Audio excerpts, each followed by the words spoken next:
Hello students, a very warm welcome to this session. In the series of a lecture, we were discussing about the practice sheet, or we can say exercise of an exam, that is from the AIIMS point of view. In the series of a lecture, we were discussed already about very few questions, that is generally from the 11 sections. In the later series of a lecture, we will discuss about the 12th one. Before going in the 12th one, let's move on to the next few questions, that is also from the 11 sections. Let's move on to the next questions.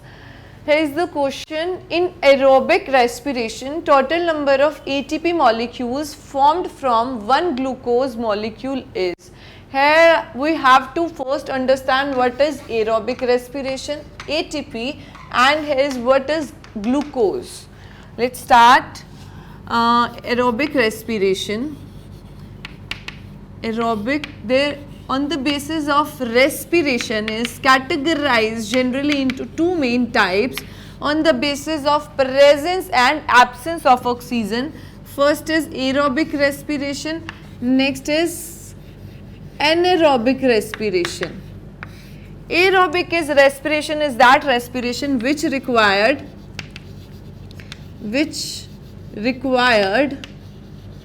O2. That is generally a process that generally doing, or we can say proceed in the presence of oxygen. And anaerobic respiration is the respiration which occur in absence of O2. Here is the word Na means absent, that is aerobic is oxygen content. For example, anaerobic is that kind of a respiration that generally occur in the absence of oxygen is the anaerobic kind of respiration. Next, the word ATP. ATP we all know is the energy unit. We all know that it is an energy unit that generally formed in the mitochondria. Mitochondria is known as powerhouse of cell. Is also known as a powerhouse of the cell. So ATP is directly come from the mitochondria, and as the mitochondria is the site where ATP is generally produced in the different crystal like structure, and it is also known as a powerhouse of the cells.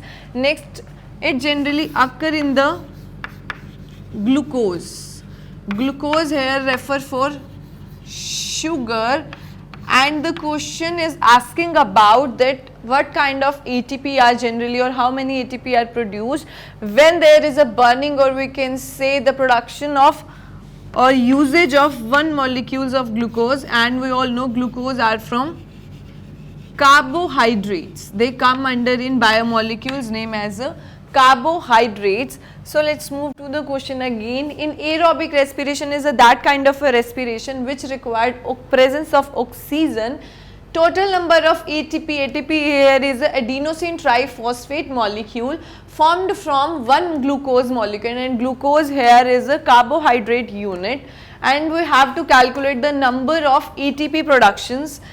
Let's start the number of calculation of the number.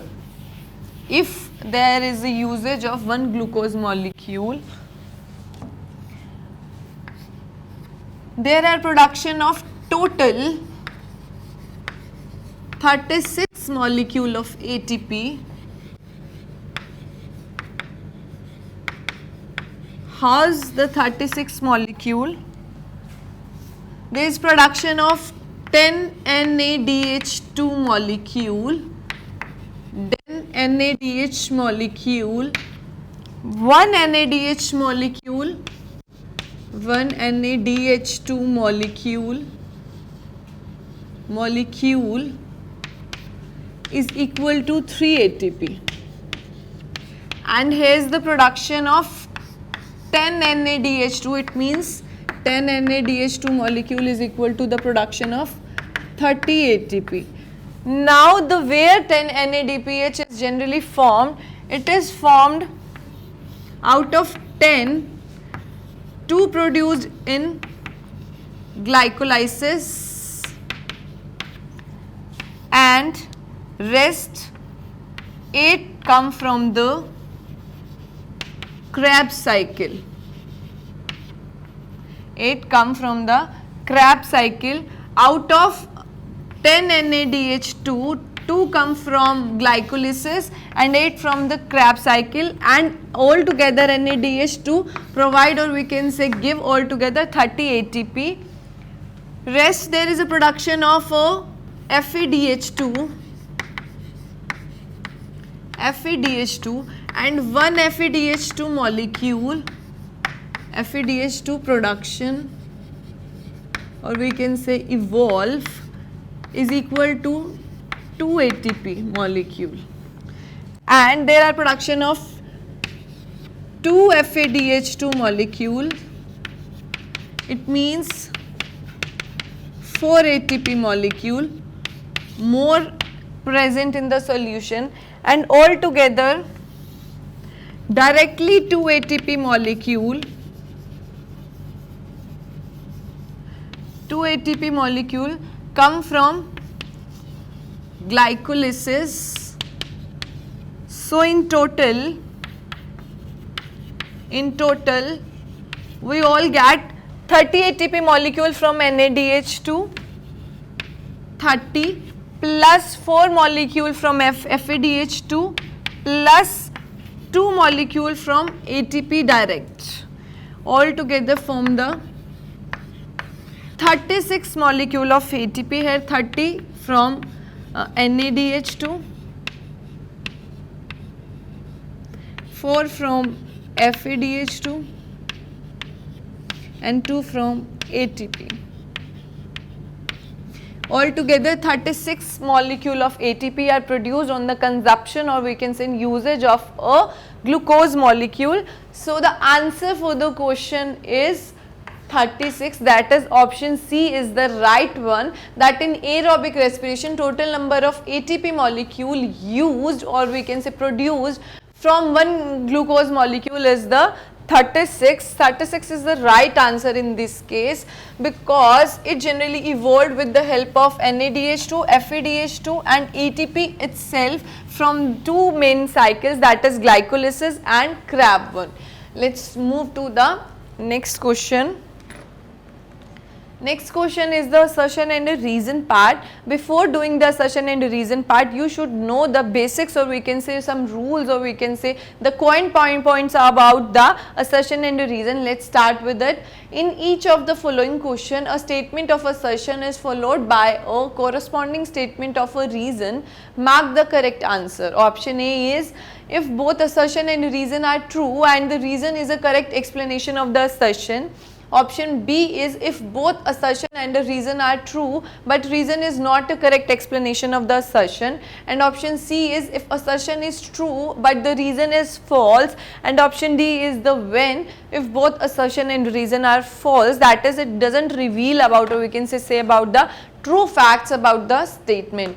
Let's move to the statement of assertion and reason. Assertion statement is glucose is the favored respiratory substrate.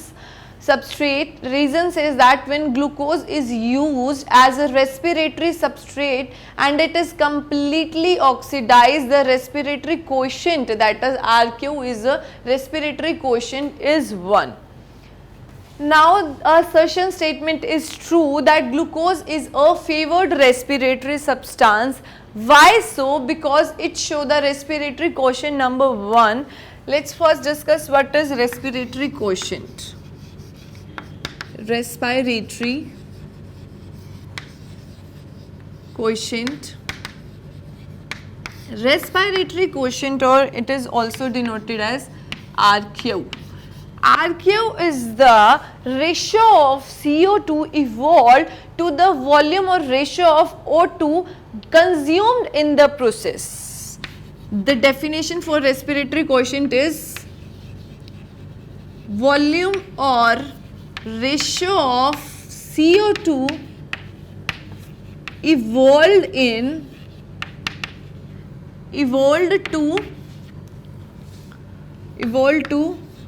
volume of O2 consumed in process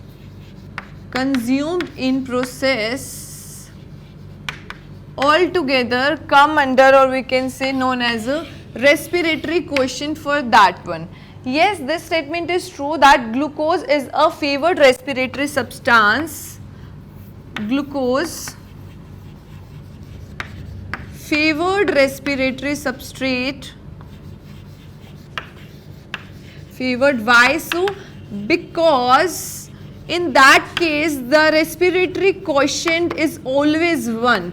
How is it possible that we say that respiratory quotient is that ratio in which CO2 production is evolved, or we can say CO2 evolved from the substance that depend directly on the volume of O2 consumed in the process. For example, in case of glucose,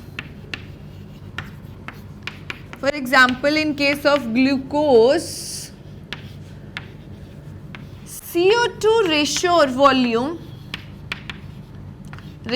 or volume is equal. How is it is equal? It means the CO2 consumed, how much CO2 consumed in the process and how much CO2 evolved in process is equal to, or we can say aligned with each other. So it shows the number 1. There is no more, or we can say less ratio of the CO2 consumption and the evolution. So there is always a number 1 present. Sometimes glucose respiratory, or we can say favored substances also depend on the different kind of respiratory substrate, depending on which they act as a respiratory substrate further. So glucose is the molecule where respiratory substrate, that is CO2, which generally shows the consumption and evolution rate is equal to each other, hence the ratio is always 1. So the statement says that assertion is glucose is the favored respiratory substrate. That is true, because glucose is the basic molecule that generally helps to explain out the CO2 ratio. Next is reason: when glucose is used as a respiratory substrate and is completely oxidized and the respiratory quotient in that case is 1, that is CO2, is equal to evolved and consumed present in equilibrium. So it showed the number 1 here. So on the basis of all the explanations, reasons and assertions both are true, and reason says a proper, or we can say relevant explanation for the assertion. So option A is the right answer in the case on the basis of different rules of assertion and reason. Option A is the right one in this case to explain the better statement, or we can say the right one in the case. Let's discuss the next part, or we can say next question. Next question is, which of the following option correctly represent the figure A, B and C respectively? Figure A is showing 2 stages. First is a flowering stage, second is a non-flowering stage. Here is a above and below ratio, and here is a word refer, here is a critical photoperiod.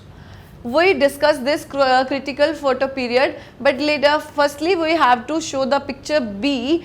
So picture B also shows that non-flowering stage and flowering stage, but picture A and B are present or showing vice versa stage, and there is also present 2 condition above and below, also a critical photoperiod mentioned here. And option C, or we can say picture C, represent flowering after vegetative maturity, or we can say neutral stage. So on the basis of pictures, we have to choose about the correct options in this case. Option A says that long plant picture. Here is the picture for picture A, there is picture for B, and this is for picture C. Picture A is generally showing long day plant, picture B showing short day plant, picture C says that it is generally day neutral plant. If option B is right, it says that short day plant, long day plant and day neutral plant again. Option C is day neutral, short day plant, long day plant, day neutral, long day and short day. Along with that, we first discuss what is photoperiod. what is photo period, because it is the word that is used again and again in all the question. Photo period is the time of passing, or we can say exposure of light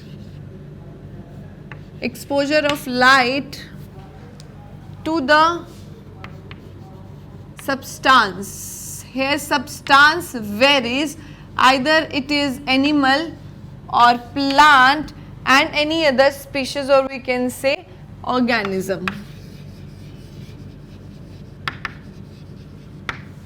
That is known as a photo period, and up to how much time it shows, or we can say effect on that, is known as a process. Altogether process is known as a photoperiodism. It is the process that generally helps to calculate the photo period, and photo period is the time of passing, or we can say exposure of light to the substance, or we can say organism, is known as the photo period of that one. Here the word also used is a critical photo period. Critical photo period.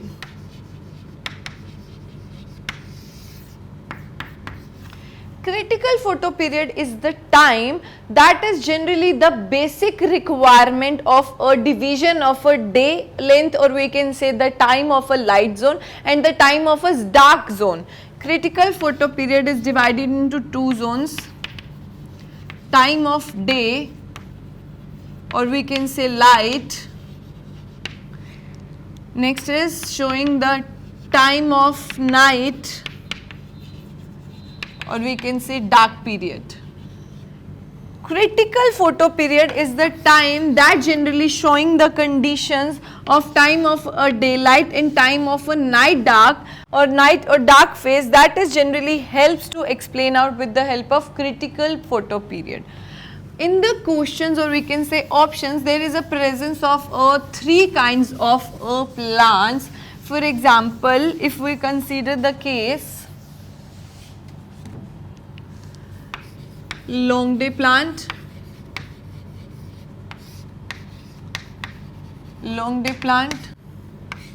short day plant,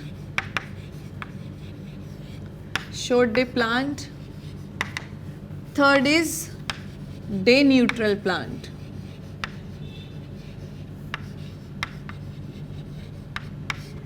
Day neutral plant.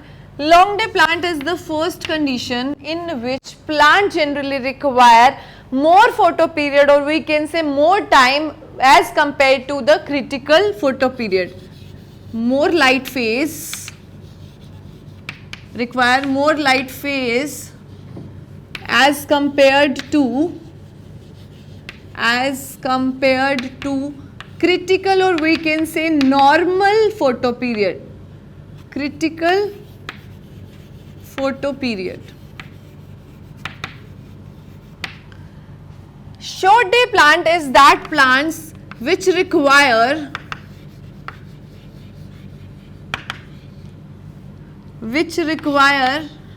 less light period, or we can say more dark period than critical. That is assigned the particular hour of a light and a dark phase. Day neutral plants show the conditions where normal light period as mentioned in, or we can say as according to the critical period, is more than enough for the day neutral plant. So on the basis of that, let's again see about the picture. In the picture A, you can see that flowering is on the above ratio, that is above here refers for the light period, above here for light and below here for dark. There are two words used, above for light and below for dark.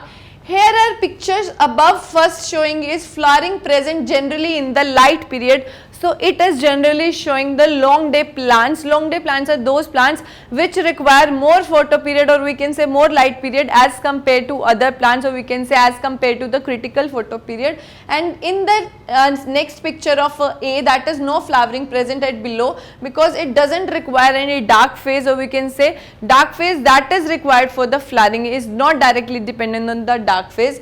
Picture B shows that at the above, that is the light period, there is no flowering stage, but it requires more dark period for the flowering stage, that is the short day plants. Short means small, it requires a smaller day period as compared to darker, larger dark period. Or picture C says that it is a day neutral plants. It is require a proper, or we can say according to the critical photo period, average light and average dark period for their growth. So the option A is the right one in this case, which show that picture A is long day plants which require more light period, B is short day plants which require less light period, and option C is according to the critical photo period, which says that how much amount of a light and dark period require a normal plant for their growth. So the option A is the right one in this case. Let's discuss the next question. This is again assertion and a reason question, as we will discuss about the assertion and reason rules already in this session. So let's start directly with the assertion and reason part. Here the assertion statement says that plant growth is indefinite, and the reason says is plant growth is a specific because plant retain the capacity to or capacity of their continuous growth throughout their life. Yes, plant growth is indefinite. Why so? Plant growth don't stop when maturity, don't stop at the stage of at maturity, as in the case of organism, when they acquire, or we can say attain the maturity period, their growth stops, or we can say declines. But in the case of plants, growth doesn't stop at maturity. In higher plants,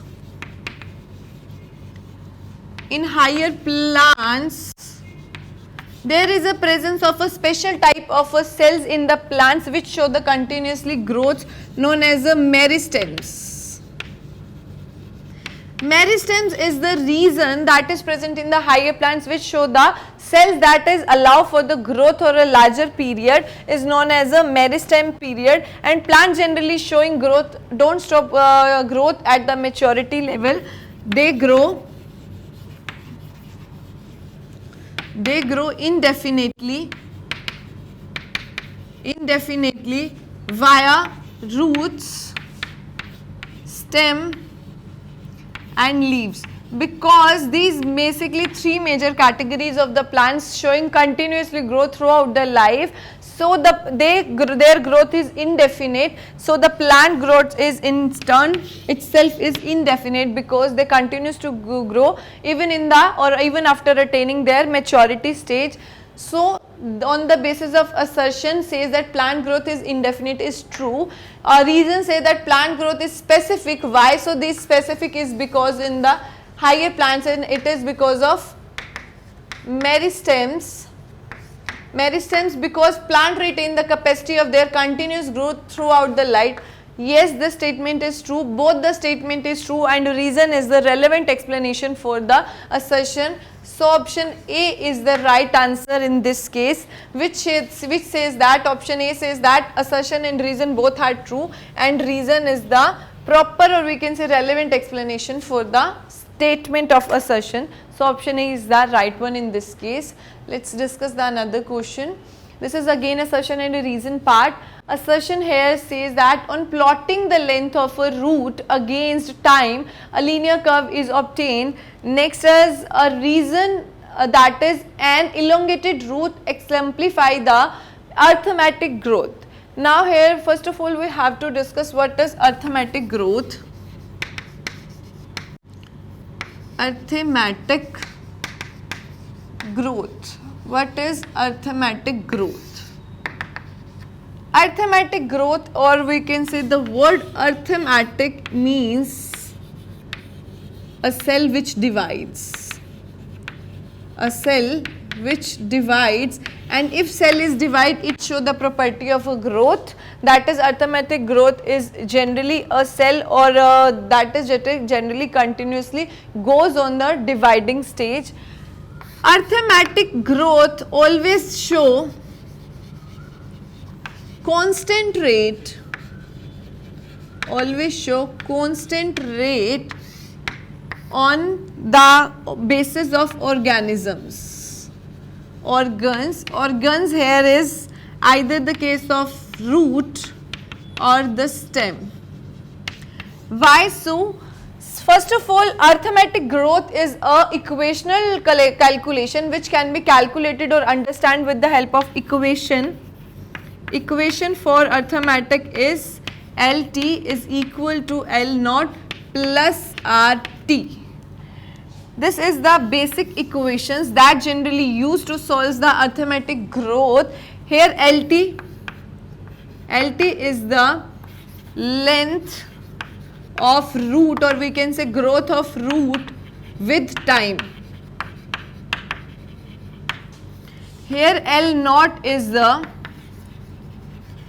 length at beginning. Length at the beginning stage. Here RT is R here word refer for growth with time. So this is the equation, that is LT is equal to L naught plus RT, where LT is the word refer for length of a root with time, L naught is the length at the beginning stage, and RT is the how much the growth, or we can say length of the root is grown with the time. If we plot a graph in the case of arithmetic for showing the arithmetic growth, here is the for plotting the graph. Here is presence of growth of plant, and here is on x-axis there is time. We have to check out the growth is relevant to a time or not. Yes, as increasing the time, the growth is also increasing, and it show a straight line curve. Straight line curve. Straight line curve is generally shows that it either it is increasing on a growth generally with the help of time. Organ growth is also on present at a constant rate. Present on a constant rate. Here constant rate is generally used for organs either for the root and stem, and this graph shows that graph showing arithmetic curve, or we can say growth. Arithmetic curve, or we can say growth. This is the graph that generally helps to show the growth and the time period which are constant with the each other or directly proportion to the each other. If the time is move on, or we can say further proceeds, there is also growth of a organ, and that is always both are present always in the constant rate. So let's move to the assertion and a reason statement. Assertion is say that on plotting the length of the root against time, yes, we draw, we can plot the curve, a linear curve is obtained. Yes, this statement is true, and this shows why this is a linear curve, because it shows the constant line, or we can say constant curve with respect to growth of a root, or we can say with relevant to the directly proportion to the time. And the reason says that an elongated root exemplify the arithmetic growth. Yes, it is also true. Both the statement are true, and reason is the relevant explanation for the assertion. So option A is the right one in this case to exemplify, or we can say express the result. Let's move on to the another one. Let's discuss the next question. Before next question starting or cleaning the board, The next question is, what is physiological process given in the diagram? Here the what is kind of processes are here. A picture represent the nostrils, B picture represent the mouth, C picture represents the lips, D picture represents the buccal cavity, E pictures generally represents the different glands, and here is a word refer for bolus. Now first of all, what is bolus? Bolus is the mixing of food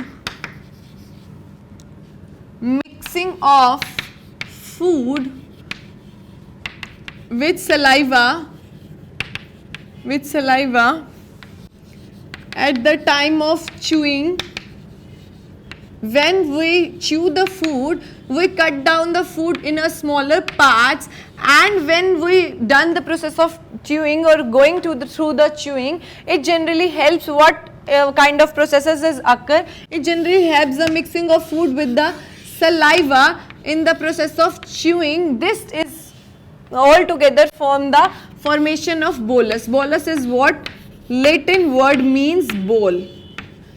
All the food is converted into smaller bowl like structure, that is it is all from the Latin word. Let's move on to the solutions, or we can say options of the questions. We understand the picture very well. Nostrils, mouth, lips, eyes near area, glanding. Next is buccal cavity, and last one is bolus. Closure of esophagus for the entry of food in stomach. Closure of trachea by epiglottis for preventing food to enter in it. Movement of bolus in trachea. Movement show it is a reflex action. Yes, option D is the right one in this case. Why so?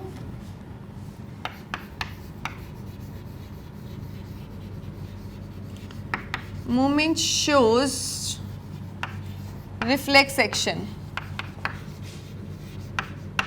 It is a reflex action. Now what is reflex action? Reflex action is generally involuntary process. Reflex action is involuntary. It means that kind of processes are not in your hand or not in your wish, or instant action, instantaneous action. That is when we chew the food, automatically it mixes with the saliva and turns into the bolus, and after bolus move to the esophagus. That is generally with the help of a reflex action. You don't require any pay and special kind of any attention, and that they already are moved by itself, and that is reflex action. That is because reflex action is generally involuntary and instantaneous action that don't require any special kind of attention. As the bolus pass on, reflex actions show that movement of bolus to esophagus, and from the esophagus it moves in the pharynx. It moves in the pharynx. So the option D is the right one. Why there is not option A? Closure, if there is a closure of esophagus. Esophagus is the common channel, or we can say tube, that helps to passing from food from buccal cavity to the pharynx. So opening of esophagus should be must there. Next is closure of trachea, that is epiglottis, preventing the food to enter in it. Yes, epiglottis is a common closing, or we can say channel, that generally helps to close out the tracheal part, or we can say esophagus part, that generally is known as a food pipe. So epiglottis is the entrance or check post of a food pipe. Next is movement of a bolus in trachea. Trachea is generally considered with the windpipe. Movement in bolus so that food can't go in our windpipe is generally a wasteful process, or we can say painful process. So checking out this process, there is a presence of a glottis there. So the option D is the right one in this case, which show that movement of a food is generally a reflex action. So students, this is all about this session. Hope students you like the lectures. In further section, we all take some more questions from the AIIMS exam paper. Thank you very much.